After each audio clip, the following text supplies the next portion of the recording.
Hello, my name is Santiago Gomez. I am a doctoral candidate at University of Maryland Global Campus, and my research is entitled Effective M&E Tax Management Practices. This research is motivated by the advent of Pillars 1 and 2 of the OECD. This is a framework that has been developed by 145 different countries that are members of the OECD Inclusive Framework on BEPS meaning Base Erosion and Profit Shifting, which is an initiative that is attempting to reconfigure and revamp the rules of international taxation worldwide in order to ensure that multinational companies are paying their fair share of taxes everywhere around the world. Pillar 1, in particular, is attempting to redistribute the excess, the residual profits of multinational companies above a specific threshold, above operational profits of 10%. And a quarter or 25% of those excess profits would be redistributed between market jurisdictions according to an allocation key. Similarly, Pillar 2 is setting a minimum tax for multinational companies for all of their constituent entities. And every jurisdiction that imposes a minimum tax along the lines of Pillar 2 will essentially set the stage or level international taxation at a minimum of 15%. And this is an additional attempt of the OECD to avoid and hinder the strategies of multinational companies to shift profits, to erode the taxable base in high tax jurisdictions or market jurisdictions where real economic activities are occurring, and displacing those profits and activities to low tax jurisdictions. So what these two pillars are trying to consolidate at a 1,000-foot level is the minimum taxation of international profits for multinational companies. Now, because of the breadth and depth of these changes that are covering potentially more than 145 countries, multinational companies are facing a very difficult and challenging international tax landscape that is evolving extremely rapidly. That leads me to the research question, which is precisely what corporate tax management practices can multinational enterprises adopt in a rapidly evolving international tax landscape? And this research question implicitly uses the Simon framework to identify and frame what the research is attempting to do. The purpose of the study is to unveil what are those best tax management practices that MNEs can use to adapt to such a landscape, understanding that effective tax management will avoid tax risk, and this is conducive to sustaining and enhancing financial performance and competitiveness over the long term. The literature review has shown that research focuses on several overarching subjects, and I would say there are themes in these subjects. There is a whole subset of the body of evidence-based literature that is focused on how certain features of the tax system design at a country-wide level are affecting different tax management practices. For instance, how different principles like simplicity, fairness, neutrality, and design features, for instance, the existence of a control foreign corporation regime, certain transfer pricing rules, or minimum tax rules, are affecting or determining the ways multinational companies implement their tax management. There's another body of literature that is more specific to the financial mediators, the economic tangents to tax management in multinational companies. For instance, how asset growth, credit ratings, foreign asset, intangible intensity, institutional ownership may play a role in defining those tax management practices.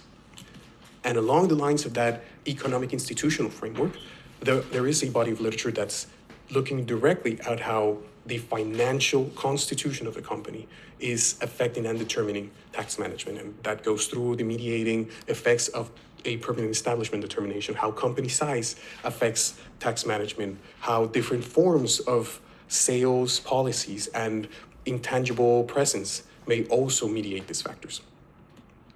Lastly, there is a portion of the literature that is concerned specifically with organizational behavior and how, for instance, corporate governance mechanisms also play a mediating role in determining the tax management practices that a multinational company may adopt. For instance, the constitution of audit committees, the presence and independence of committees, the relationship and duality of CEOs and chairmen of the board, etc. The effects of political lobbying, of risk management, and labor mobility to some extent are part of this institutional landscape.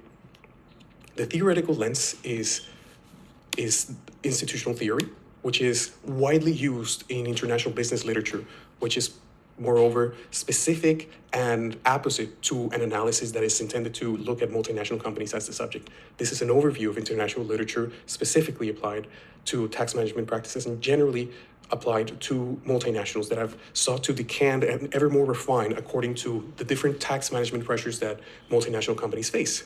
For instance, the shareholder value opposing or complementing, depending on how a multinational company chooses to undertake the challenge, CSR objectives and ESG goals, and the most obvious and pressing matter of tax complexity as evidenced by the OECD's pillars 1 and 2. The method is a system involves a systematic review, and for this I started with a search strategy that is based on search strings with inclusion and exclusion criteria, to then move on to a quality appraisal and then a coding strategy that I'll be describing. The search strings had multiple iterations, and with the refinement of these iterations, I was able to arrive to the final search string that weaves in different components, such as the contextual elements of international tax and the specifics of tax management, to elicit the research from 4 different databases: Google Scholar, UMGC, OneSearch, ProQuest, and Scopus. So the initial search involved using these search strings to have this research, to elicit and identify this research. And the inclusion and exclusion criteria that were applied involved first that the research must be published on or after December 20th of 2021, which is the first time that the OECD publishes the Pillar 2 model rules. And then in October 2023, the OECD publishes the Pillar 1 rules. And the idea behind this cutoff date is to facilitate the inclusion of research that is aware and that incorporates some of the more recent changes in the international tax architecture, because there's a lot of research that is to some extent already invalid or has lost validity because of these changes. And also setting a cutoff date published before June 30th, which is coming soon, and I want to set that cutoff date to allow for an adequate progress in the research. Of course, excluding conceptual research, only research published in English and was considered, and only research that is academic in nature. Now, this involved an initial search, of course, a screening, which entailed looking at the titles of each of the articles in the abstract to weed out those articles that weren't really relevant for the research question. Then a secondary, more rigid screening that really looked into the methodological support to elicit whether an article had indeed some form of robust evidence-based buttress. Otherwise, those would be eliminated if the articles did not have it. And then documenting the process, of course. So for that deduplication, it was easier to extract the information from the UMGC associated databases like OneSearch, Scopus, ProQuest. Using Google Search entailed additional challenges, so it was first necessary to use a web scraping tool like Octoparse to systematically extract all of the titles and links to the articles and dates, then eliminating those articles that were just citation or that were not associated with a real website. And of those remaining articles, deleting all the noise in the titles, so the bracketed contents that were extracted from the web scraping tool. And then because Excel is not good at fuzzy determinations or analysis, Excel is very good for structure analysis. I used ChatGPT to identify the articles, the numbers of the articles that were not written in English, because Google Scholar does not allow for that filtering by language. So through that, I was able to identify the articles that were duplicated, triplicated, and in another language, to then move on to quality appraisal and data extraction. The process was much simpler with the other databases. And the quality appraisal essentially used the Tapupas framework. And for the framework, I used another complementary framework that assigns a scale from 0 to 2. For 0, if the dimension is not present or not properly addressed. 1, if it is addressed but could be better addressed. And 2, if it is adequately addressed. So based on this framework, I also set a threshold, a high threshold of 11, to ensure that no informants would included in the final systematic review would be addressing more than 3 categories insufficiently and still be consider for the systematic review. And an informant would entirely fail, as I mentioned, and fail to properly address another two would also be removed from the final data set. Of course, no informants who entirely failed, as I mentioned, were included in the final data set. And this is how the evolution of the process went. I'm relying on the Prisma diagram concepts to draft this graph, and it started with 1,312 articles that, after language and web scraping extraction, came down to 1,100. Then, after the AI-assisted and manual deduplication, because it wasn't enough to just rely on AI, this went down to 698. Then, looking and one by one manually analyzing the titles, years, and abstract, there was a further reduction to 284 articles, which went all to quality appraisal. And of